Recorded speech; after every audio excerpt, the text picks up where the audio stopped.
So it's time to make up a quick batch of beer, and so I was like, you know what, we're just going to go with one of the kits that we sell on the shelves. This time I went with the TrueBrew Canadian Ale kit, all malt. Interestingly enough, 1 can of unhopped light malt extract, 2 pounds of light dried malt extract, 2 ounces of hops, and pretty much you mix all that together and boil it for a half an hour.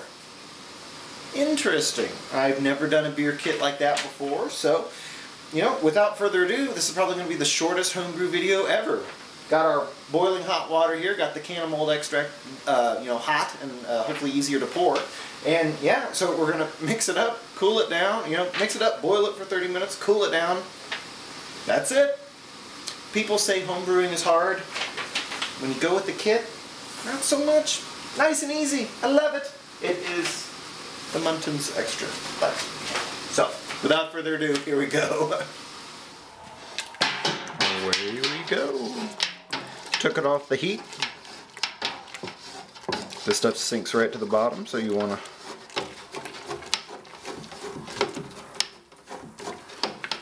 get it incorporated before you put it back on the heat. Shouldn't take too long though. Had the malt extract here really hot, so this can is definitely pretty toasty.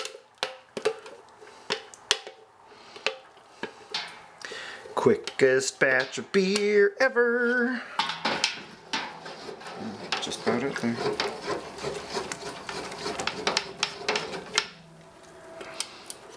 Get that there, get that there.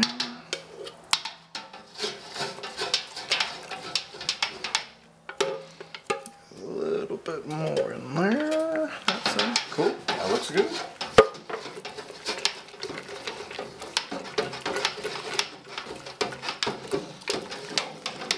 Smells lovely as always.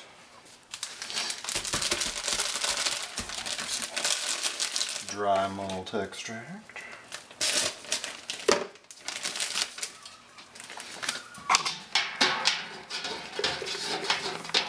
Now I add the DME pretty quick to avoid like the flowering in the end there, you can see. Well, I guess I should say to try to help avoid it.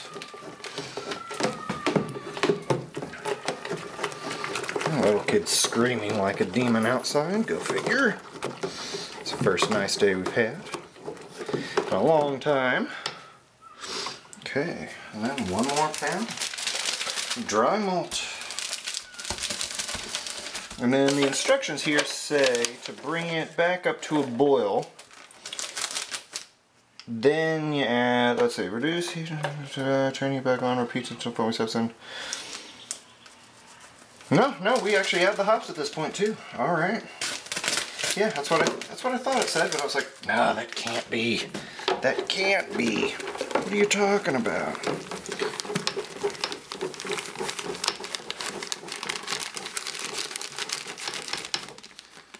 Goodness sakes, well that didn't go like I wanted it to.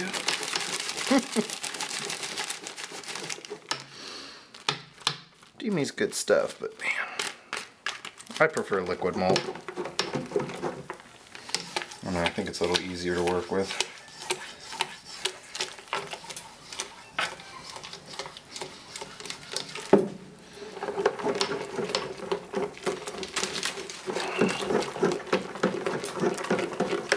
Oh, and this recipe also called for, this is my 5-gallon pot, it called for only boiling actually 1 to 1.5 gallons. But I couldn't bring myself to do that, so I upped it a little bit. And I know that'll throw off the IBUs just a little bit. This is a whopping 8.6 IBU kit, so super low anyway.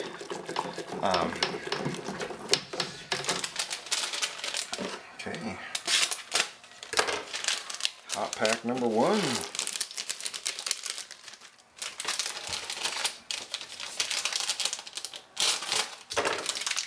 Hot pack number 2.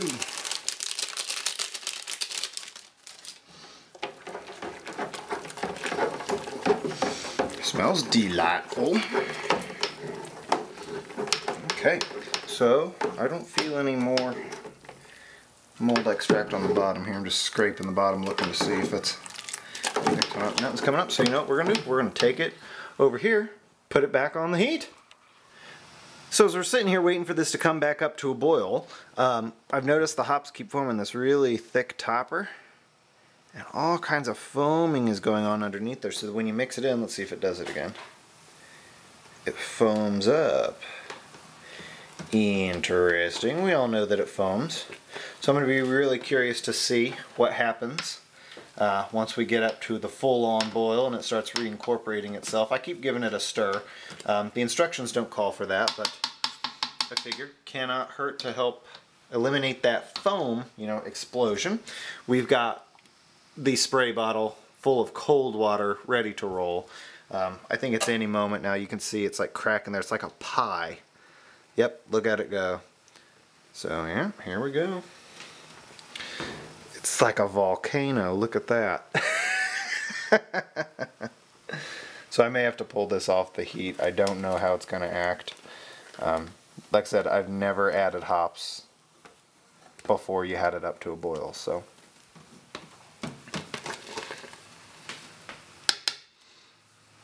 If anyone else has brewed any more of these TrueBrew kits out there, leave a message down below. I'd be curious to know what everyone else's experiences have been. Oh yeah, you can see it's burst. Oh, I will consume the hops. Sitting here with spray bottle at the ready. Making me nervous. Oh, some hops sticking to the side there, so we'll get those incorporated.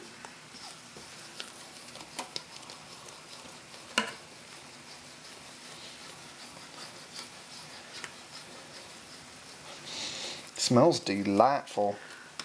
And for being, like I said, what is it, 8.6 bittering units on here, according to their specs. You know, going to be a super light beer for what I'm used to. Look at it go.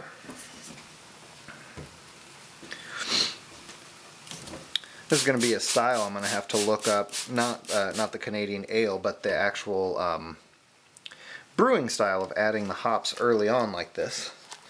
Just because I'm finding it really interesting how it hasn't flared up nearly as bad. It's almost not really a first wort hop, but you're adding the hop when it's not boiling. Real hot, but not boiling. And, oh, look at that. No foam over whatsoever. I only spritzed it once or twice, just really for my own sake. I didn't need to. And there we are. Beautiful boil.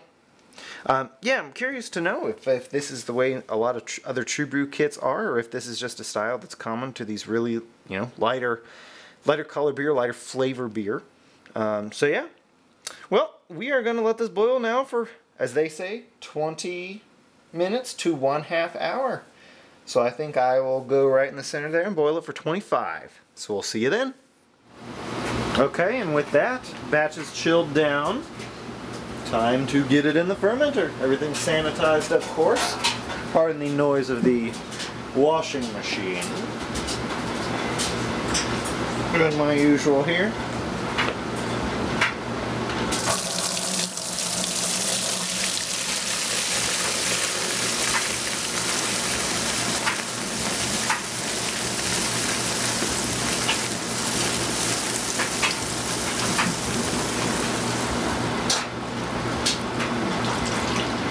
Gently pour the rest of that crap in there. Yummy!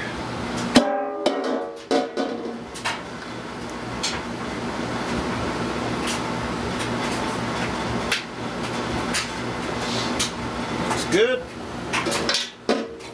Yeah. Some cold water.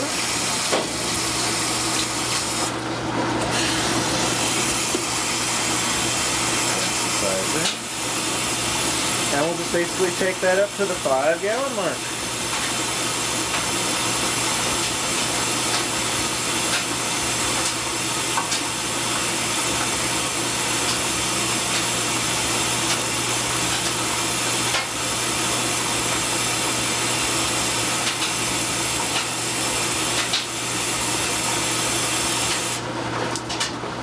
Right about there. Sanitize panel. of course, and a good mix.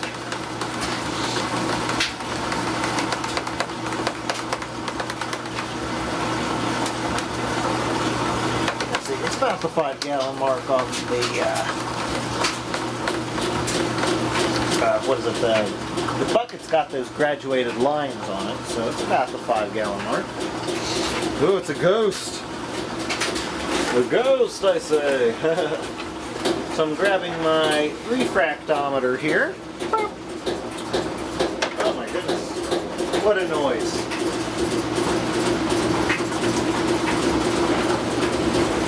Do a little quick test to make sure it's still calibrated. I've got an RO unit right here, so what I gotta do is just pop a little bit of water on there. It should be good. Let's see. 1.000. Perfection. So I'll just take a paper towel here, knock that off. Get it cleaned up. Then we'll take our, let's see, I need to sanitize this. I forgot about that. Give me just 1 second here. This is where a spray bottle of sanitizer comes in handy. Little spritz there. Doesn't take much, it's a small pipette.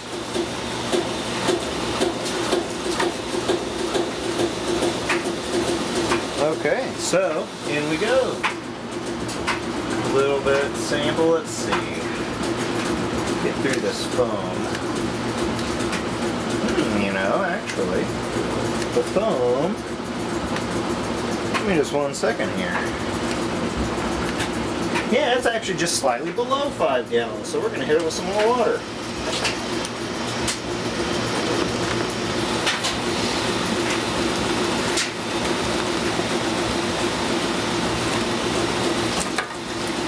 That ought to do it. So now we'll redo that. Give it a good mix, make sure that it's completely sort of homogenized. Yeah, so the liquid level's a lot higher there. That looks right on this side is where that is, and I don't see a shadow. Cool. Okay, I think that's it. Let's try that again. There we go. So now there's a little bit of wort in there. I was wondering. I was like, I typically don't have to pop that in there that hard. So we'll just take. Throw out a little bit of the sample on the plate here.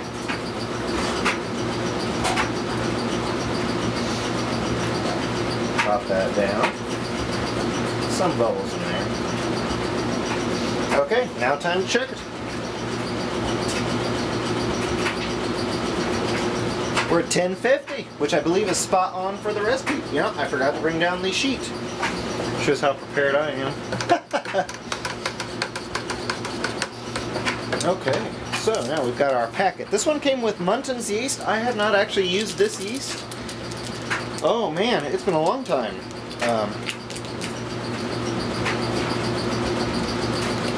Gosh, since some of my first kits actually, so I'm sure it's gotten better over time. Crack that open there.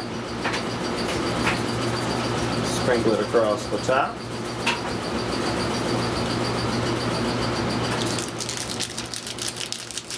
Now the foam on this one is pretty thick, so I'm going to sort of boop it down in.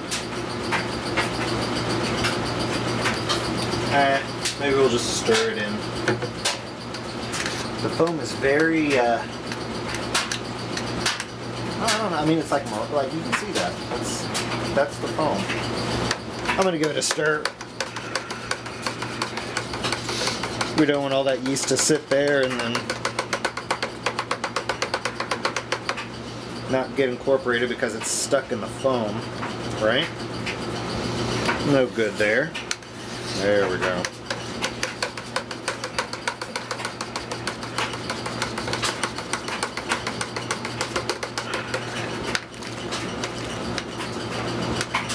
There we go. I think that'll do. Try to get all the yeast off here. That should do the trick. So, sanitize lid. Let's see, it's on this side. So I start lining up a half there.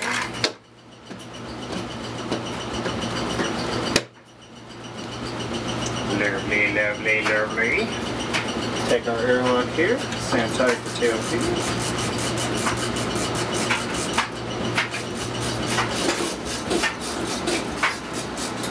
I'm using sulfide as a sanitizer, so it's instantaneous. You just want to make sure to rinse that off.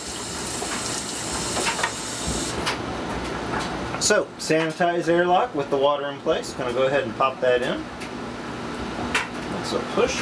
There we go. Now I'm actually going to take this, before I put that the centerpiece in, I'm going to move it to our fermentation chamber. So we'll see you over there. Okay, so there we have it. It's in the fermentation chamber. We're sitting at 59 degrees. I'm going to have to warm this one up, I think. So, but that's what the firm wrap is in there for in the fridge. So sanitize, I actually sanitize my hand with this one. So pop that on there. Plop the lid. I always do a little bit of a pressure test just to check. Yep, everything's looking good. So yeah, let's see. I've got everything plugged in, and right now up there, the probe, which is sitting right here, the bucket's reading at 64. Oh, just dropped to 63. So the firm wrap, yep, it's already kicked on. I keep that thing set to about 68 with a 2-degree variance. So with this yeast, because it's Muntins, it's an ale, you know, I want to keep it warmer so they're happy, but on the cooler side of the spectrum, so that way it's clean. So there we go. I timed this batch, and from absolute start to right now, we are at 1 hour and a half. Just slightly less, actually. It was like 1 hour and 28 minutes. So, super quick batch. We'll see how it turns out. Yep, hopefully everything goes good. So, cheers, YouTube. Thanks for watching. We'll see you soon. Away it goes.